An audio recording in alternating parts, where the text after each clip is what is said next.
Senator Kennedy. Thank you, Mr. Chairman, and thanks to all of our witnesses here today. Ms. Robinson, I want to follow up by trying to understand your answer to one of Senator Cruz's questions. And this is really a question, not a suggestion. Do I understand your position to be that there are two sexes, but there can be more than two genders? I wouldn't even say two, and we've got Dr. Lopez here as well, but there's also the definition of intersex. I think that often in these conversations we're conflating sex and gender, and I do want to affirm here that trans women are women. That is their gender. Okay, but I'm trying to understand. Do you make a distinction between sex and gender? Yes, sir. Okay, explain that. Do you think there are more than two sexes? I believe that there's a definition for intersex as well that I want to acknowledge. But sex is assigned at birth. I'm just trying to understand. I'm thoroughly confused. So you're born, I'm talking about biology, male, female, and what else? I believe that intersex is also acknowledged, but again, I'm not a doctor here. What I can say what does intersex mean? Is that there's a difference between sex and gender, and I think in these conversations we're conflating the two. Well, but I want to start with sex. Okay, there's male, there's female. When a baby's born, before the baby has had time to even have a sense of self, there's male, female, and intersex. There's a third sex. I believe that is true, but I would defer to Dr. Lopez as I'm not a physician. Okay. And how many genders are there? I think the gender is expansive, and the definitions are always growing. Today I can tell you, I talk to young people that talk about non-binary as more than five. I think the gender is not a binary, is what I'm trying to say. Are there more than five genders? I'm just trying to understand. Are there more than five genders? Well, I think that there was a time where women wearing pants didn't feel like it was appropriate for their gender, and yet I'm wearing pants today. I think that there are ways that we express our gender that are expansive. Are there more than five? I wouldn't subject myself to naming how many genders there are, but what I can say is that gender is a reflection. Number? Excuse me? There's an infinite number of genders? I think depending on your culture, there are a lot of different genders that exist. And I can also say that it's a term that's evolving. If you look at young people today, they really don't lean into the binary of only woman and man. So I think that it's incumbent upon us not to legislate on this, but create space for them to explore what their identities are, what their gender identities are. All right.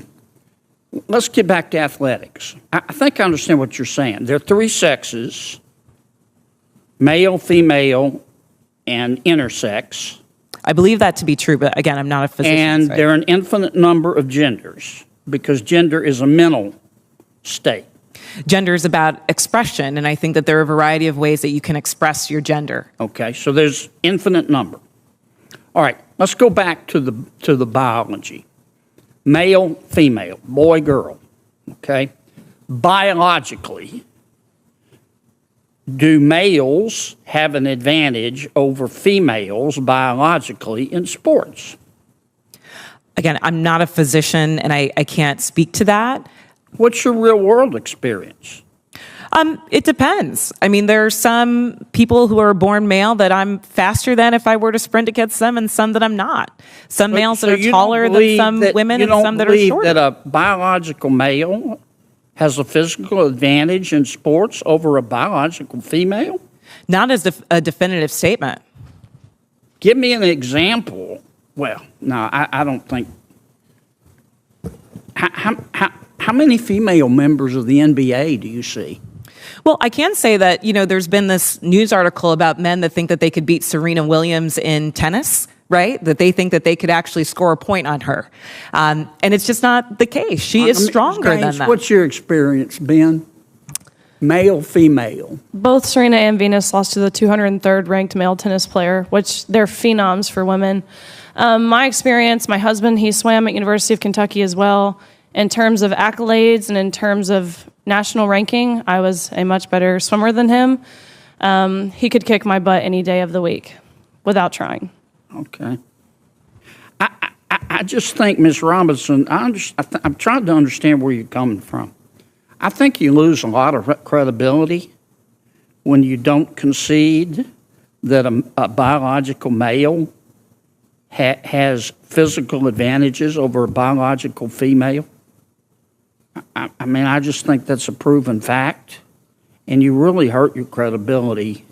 I understand you want the world to be a better place. I do too, and I don't think people ought to be discriminated against because of an immutable characteristic. I don't. And I think that I think everybody ought to be free to be themselves. And what you do in your bedroom or what I do in my bedroom with a consenting adult is nobody's business. But if what I do in my bedroom with a consenting adult, if I decide I want to tell somebody's child about it, then other people have rights too. And I think parents have rights. And I think biological females have rights to be able to compete fairly in sport. In sports. So I really think you hurt your credibility when you refuse to acknowledge that biological males have an advantage over biological females. It kind of makes me wonder about all your testimony. Thank you, Senator Mr. Chairman. Kelley.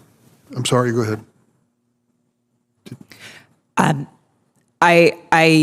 What I'm trying to say is that there is not a definitive advantage in all cases.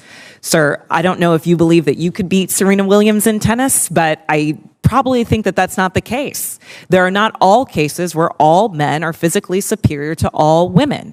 And at the end of the day, in this conversation, we're not talking about that. We're talking about trans women who are, in fact, women, who deserve to play in a gender that matches their sports, who deserve all the benefits that Ms. Gaines is talking about. And as a cisgender black woman, I can say definitively that my womanhood is not threatened by a transgender person asserting hers as well. Senator Hirono. Thank you, Mr. Chairman. I thank all of the persons who are testifying today. For Ms. Robinson, do you know what... This exchange highlights a growing debate over whether public policy should be based on established biological realities or on evolving concepts of gender identity. The witness repeatedly avoided giving direct answers to straightforward questions, and that appeared to become the central issue rather than the policy itself. Many viewers will likely see this as an example of why discussions around gender and sports remain so controversial. When basic questions about biological differences cannot receive clear answers, it becomes harder to have a productive conversation about fairness, competition, and equal opportunity. Public trust is strengthened when witnesses address difficult questions directly rather than relying on abstract definitions or shifting terminology. At the same time, the discussion reflects a broader cultural divide. One side argues that gender identity should be recognized and respected in all aspects of society, while the other insists that biological differences cannot simply be ignored when policies affect competition, safety, or parental rights. These are questions that extend far beyond athletics and touch on education, law, and social policy. What stood out most was the concern about credibility. In public hearings, witnesses are often judged not only by their conclusions, but by their willingness to engage directly with challenging questions. When clear distinctions between biology, identity, and policy become blurred, audiences may come away feeling that important concerns have not been fully addressed. Ultimately, this debate is unlikely to disappear anytime soon.